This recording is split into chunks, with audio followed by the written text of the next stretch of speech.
नमस्कार दोस्तों। कहानी गोल्ड में आज सुनिए वरिष्ठ पत्रकार, संपादक एवं कहानीकार जयंती रंगनाथन जी की लिखी कहानी एक दिन हजार रातें।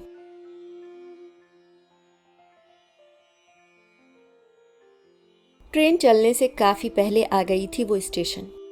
हमेशा के लिए मुंबई छोड़ रही थी, इसलिए सामान भी ज्यादा था।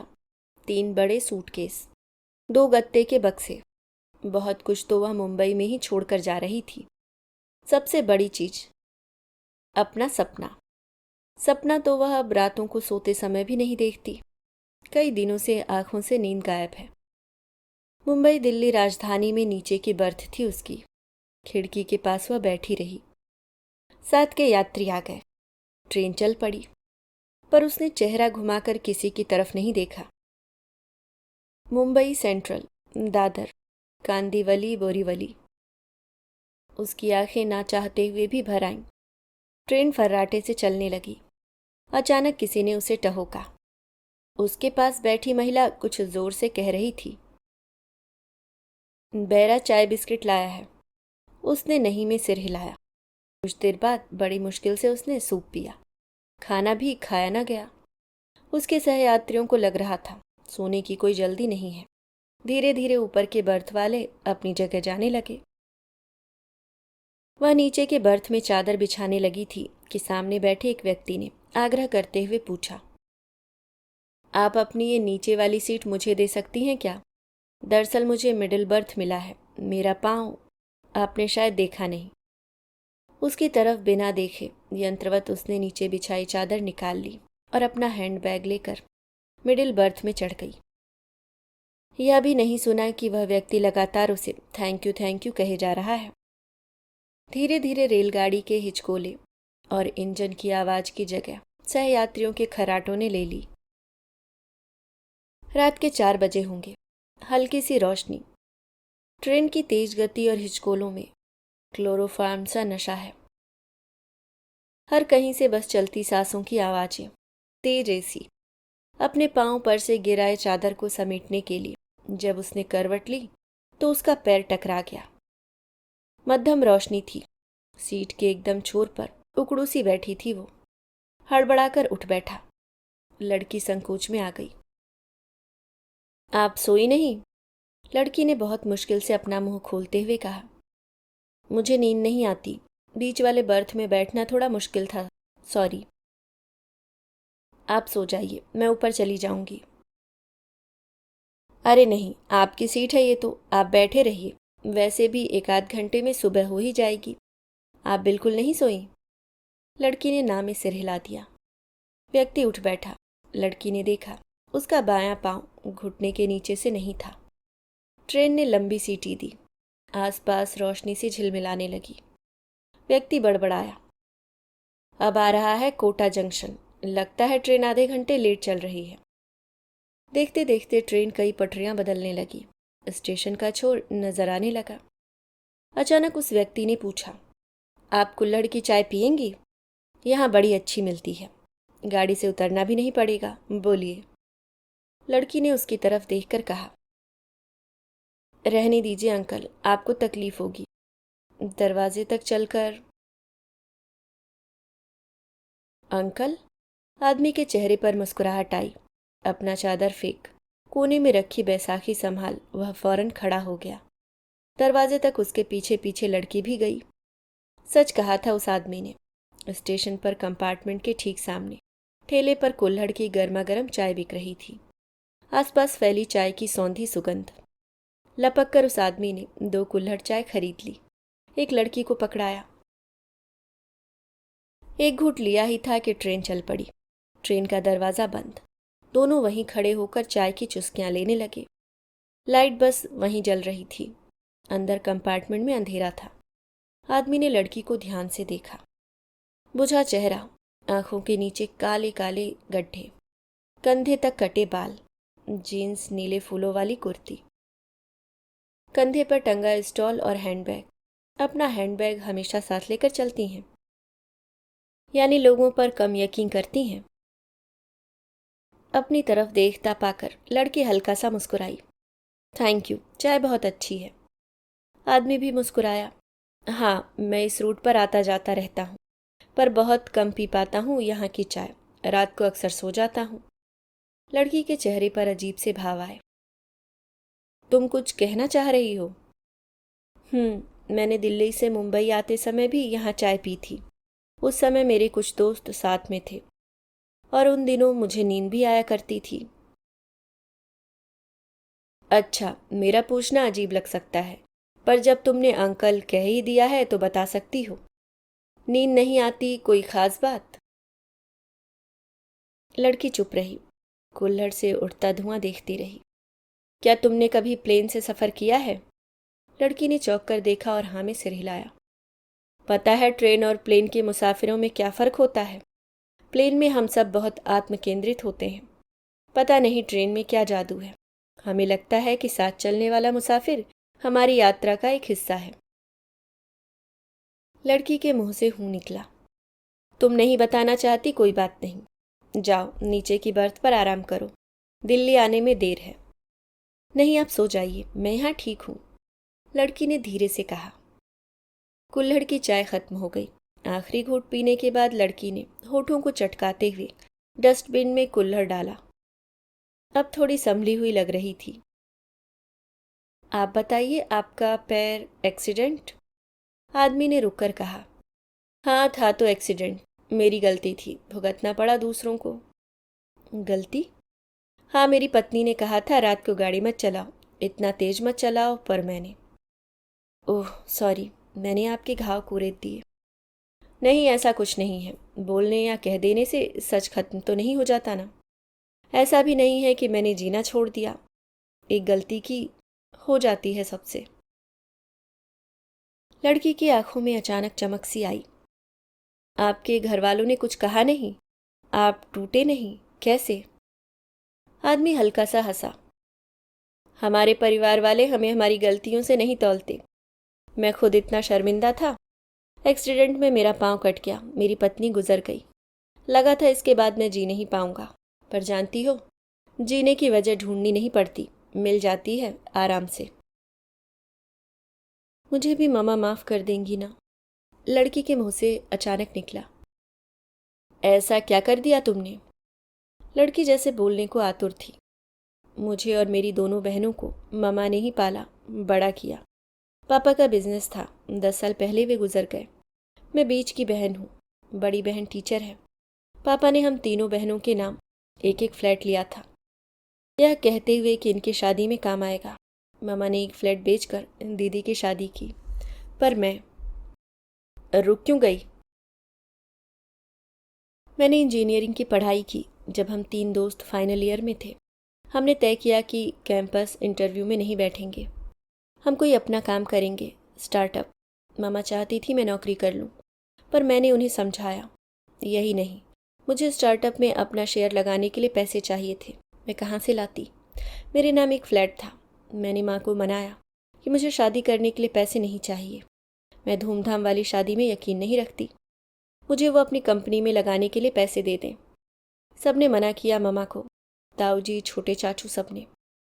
मैं तो पहले ही सबकी नज़र में अफलातून थी, ना लड़कियों की तरह कपड़े पहनती, ना उनकी बात चुपचाप सुन लेती।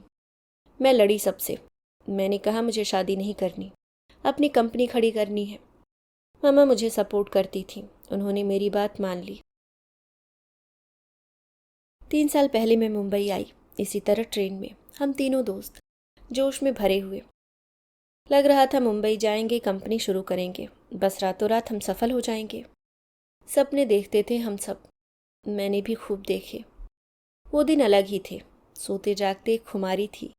हमें फंड भी मिल गया, मैंने मुंबई में फ्लैट किराए पर लिया। हम सब ने खूब मेहनत की, पर पता नहीं कहाँ गलत हो गए। पहले ही साल हमें 5 करोड़ का नुकसान हो गया। हम 3 लोग थे, एक तो बीच में छोड़कर अमेरिका चला गया आगे पढ़ने। नुकसान बढ़ता गया। पिछले 1 साल से मैं। लड़की आगे बोल नहीं पाई, आवाज़ भर्रा गई, आंखों में आंसू थे। अपने बैग से उसने टिश्यू निकाला, आंखें पोंछी। कुछ देर तक दोनों चुप रहे।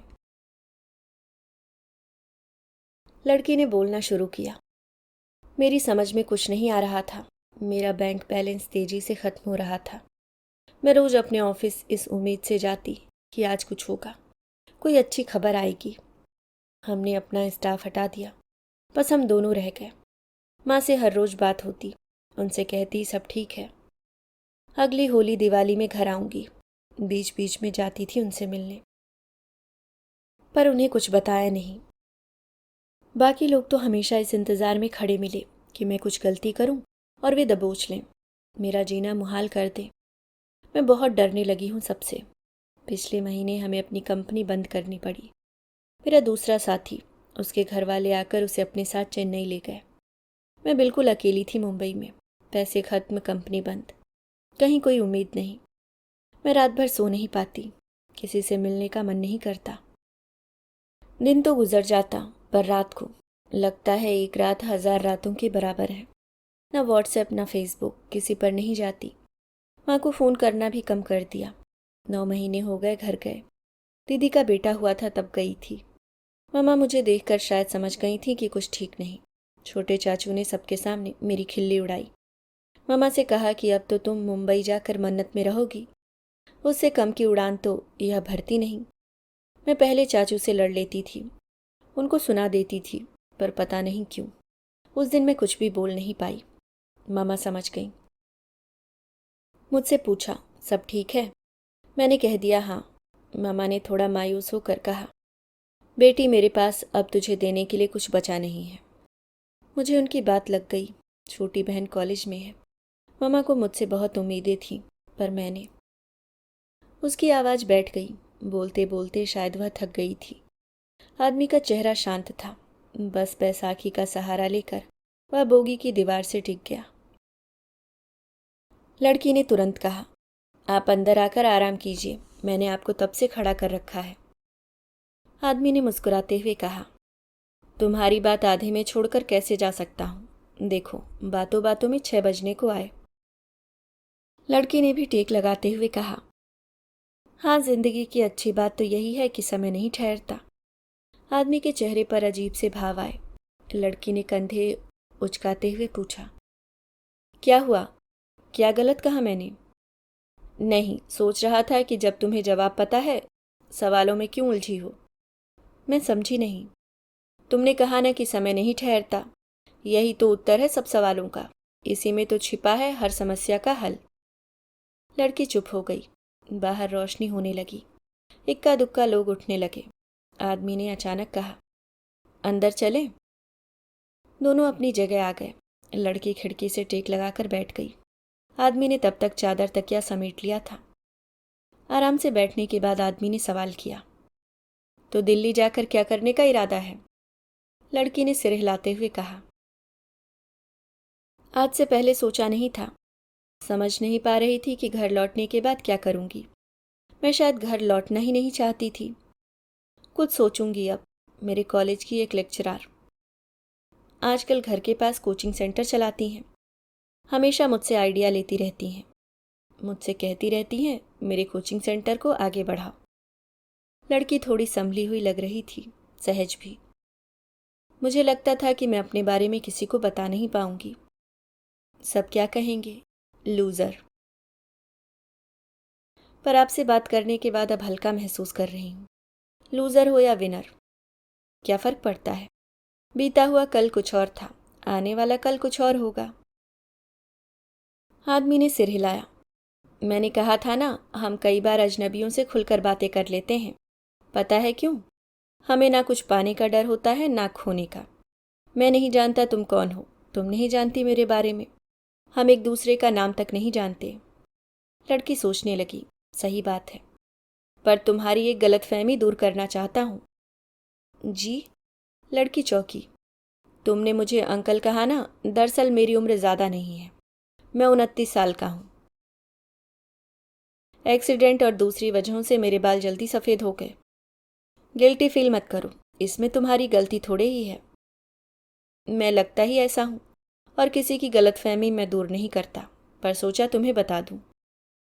लड़की के चेहरे पर हल्की सी मुस्कुराहट आई। सॉरी, पर एक बात कहूँ, आपको अंकल कहा इसलिए दिल खोलकर बात कर पाई। आपको बुरा तो नहीं लगा? नो, बिल्कुल नहीं। पर मैं नहीं चाहता कि आने वाले दिनों में तुम मुझे एक अंकल की तरह याद रखो। दोनों हंसने लगे। ट्रेन दिल्ली में प्रवेश कर चुकी थी। जाने पहचाने स्टेशन। लोग अपना सामान सहेजने लगे।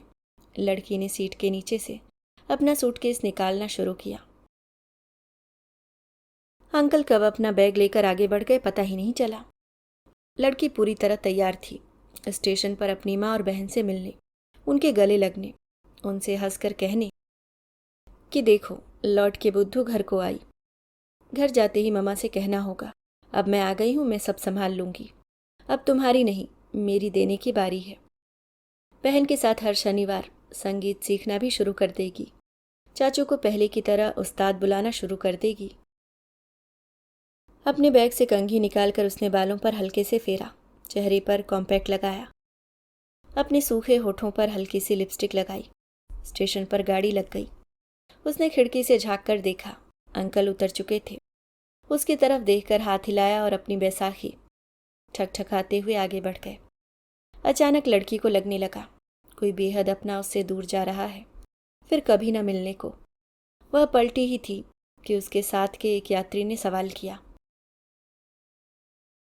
आप जिनसे बात कर रही थी वो शचींद्र है ना, फेमस लेखक जो पिछले 2-3 साल से खूब मोटिवेशनल किताबें लिख रहे हैं। मैंने उनकी कई किताबें पढ़ी हैं। लड़की की आंखों में पता नहीं क्यों आंसू आ गए। हाथ में एक नाम जो आ गया। ओह, अब इस नाम का वो क्या करेगी? फेसबुक पर रिक्वेस्ट भेजेगी या अजनबी को अजनबी ही रहने देगी? मन में हल्की सी उथल पुथल मचने लगी। उसकी आंखें स्टेशन पर टिक गईं। माँ और बहन उसकी तरफ देखकर हाथ हिला रहे थे। होठों पर मुस्कान लिए वह सामान लेकर आगे बढ़ने लगी। वाकई सुबह हो चुकी थी। अभी आप सुन रहे थे जयंती रंगनाथन जी की लिखी कहानी एक दिन हजार रातें।